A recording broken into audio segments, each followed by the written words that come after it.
फातिमा की रानी माँ, प्रभु यीशु की माँ, आसरा तू ही है माँ।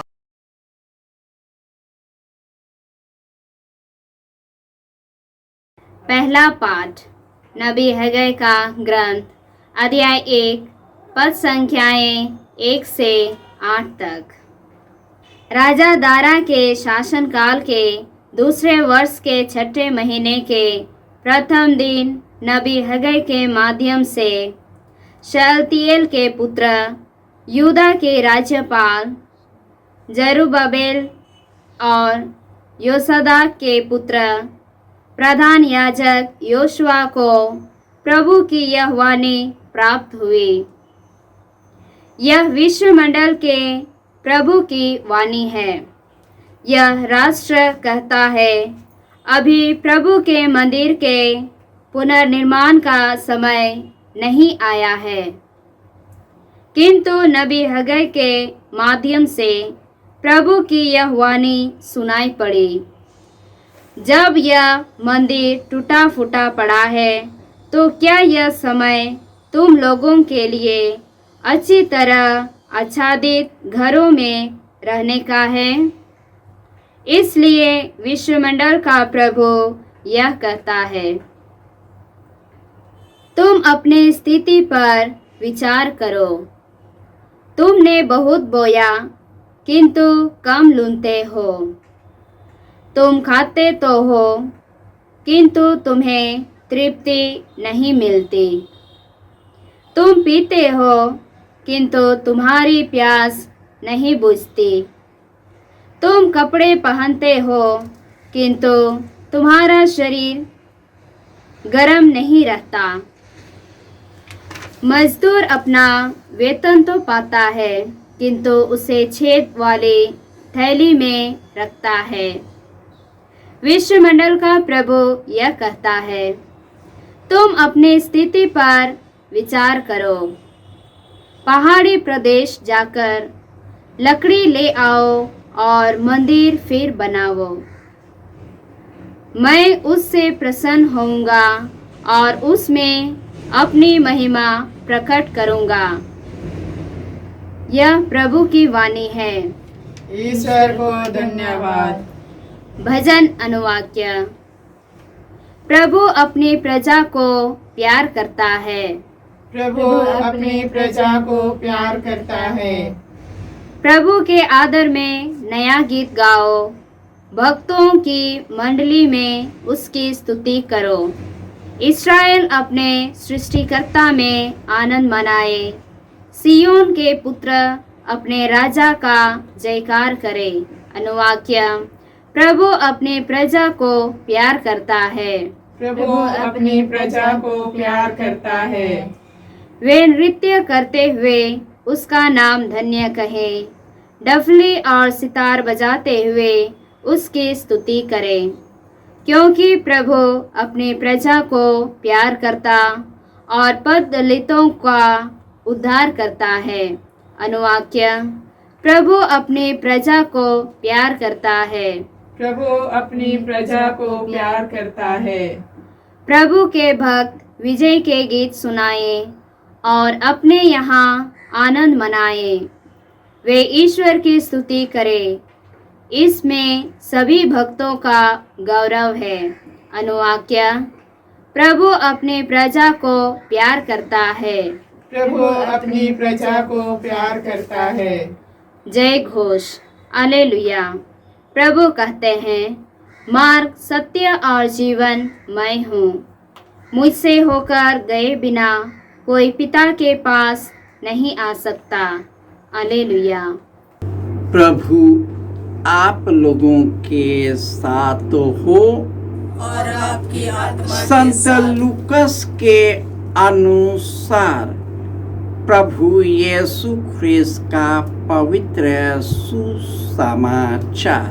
हे प्रभु तेरी महिमा हो। अध्याय 9 पद संख्याएं 7 से 9।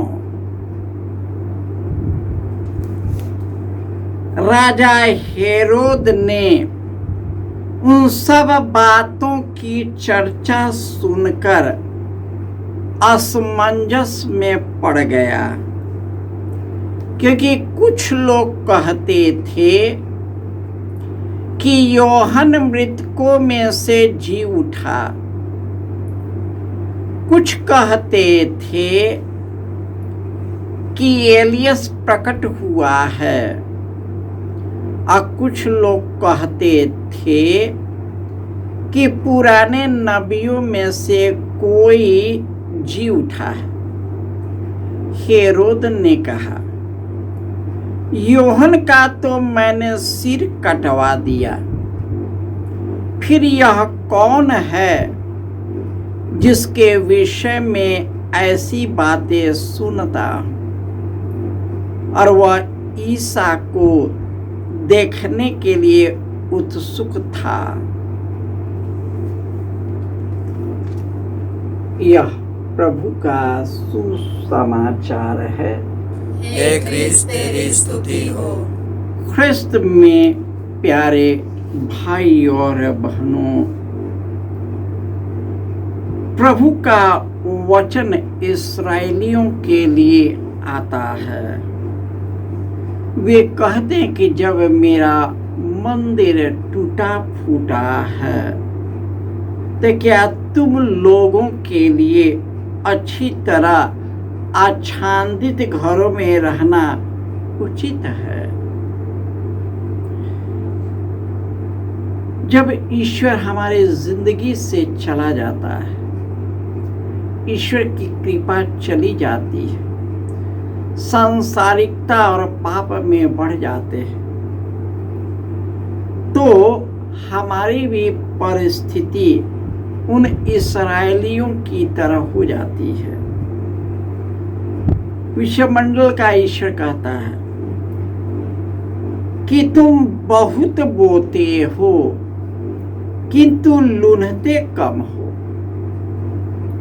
तुम तो खाते हो किंतु तृप्ति तुम्हें नहीं मिलती, तुम पीते हो किंतु तुम्हारी प्यास कभी नहीं बुझती, तुम पहनते हो परंतु तुम्हारा शरीर गर्म नहीं होता, मजदूर अपना वेतन तो पाते हैं किंतु उसके छेद वाली थैली में उसे रखता है। विश्वमंडल का ईश्वर उनसे कहा, तुम अपनी परिस्थिति पर विचार करो कि ईश्वर को त्याग देना तेरे लिए कितना दुख की बात है। जब हमारे बच्चे, हमारे परिवार के सदस्य ईश्वर से दूर होकर सांसारिकता में बह जाते हैं, उनकी जिंदगी दुखित हो जाता है। वे कई प्रकार के बंधनों से ग्रस्त होते हैं, कई प्रकार के शारीरिक, मानसिक, आत्मिक, सामाजिक और आर्थिक रूप से टूट जाते हैं, क्योंकि उनका विश्वास नीरे चीजों पर होता है, सांसारिक चीजों पर होता है, जो उन्हें उचित रूप से जीने नहीं देता। राजा हेरोद, फराउन राजा और अन्य फरीसी और शास्त्री इसी घेरे में आते हैं कि वे ईश्वर से दूर हैं। राजा हेरोद ने जॉन बैप्टिस्ट को सिर एक कलम कर दिया, उसे मार डाला। जब उन्होंने यीशु की चर्चा सुनने लगी, सब लोग चकित हो गए, आखिर यह कौन है? जो ईश्वर से दूर है वो क्या जानेगा कि यीशु कौन है? इस दुनिया में अधिकतर लोग ईश्वर से दूर रहते हैं, इसलिए वे ईश्वर की महिमा को नहीं जान सकते। यीशु ने जो किया है उसे समझ नहीं पाएंगे। जिस प्रकार यीशु के जमाने में लोग उन्हें पहचान नहीं पाया क्योंकि वे सांसारिकता से लिपटे थे। राजा हेरोद ने अपनी माता को मरवाया, अपनी बहन को मरवाया, अपने भाई को मरवाया, अपने विलासिता के जीवन के लिए, शरीर की वासना के लिए। और जिन जिन लोगों ने इसका विरोध किया उस सबको मरवा दिया, क्योंकि वह अंधकार में जीता है। आज कई लोग इसी प्रकार के जीवन जीते हैं और प्रभु यीशु के पास जो आते हैं उनका जीवन बदल जाता है। जो उनका वचन सुनता, उसका पालन करता है, उसे अनंत जीवन प्राप्त है। और जो प्रभु यीशु में विश्वास करता, उसके मार्ग पर चलता है, उसे स्वर्ग राज्य प्राप्त है। क्योंकि यीशु ने कहा है, स्वर्ग से उतरी हुई जीवंत रोटी मैं हूँ, मार्ग, सत्य और जीवन मैं हूँ। मुझसे होकर गए बिना कोई पिता के पास नहीं जा सकता। यीशु ने यह बात दावे से किया।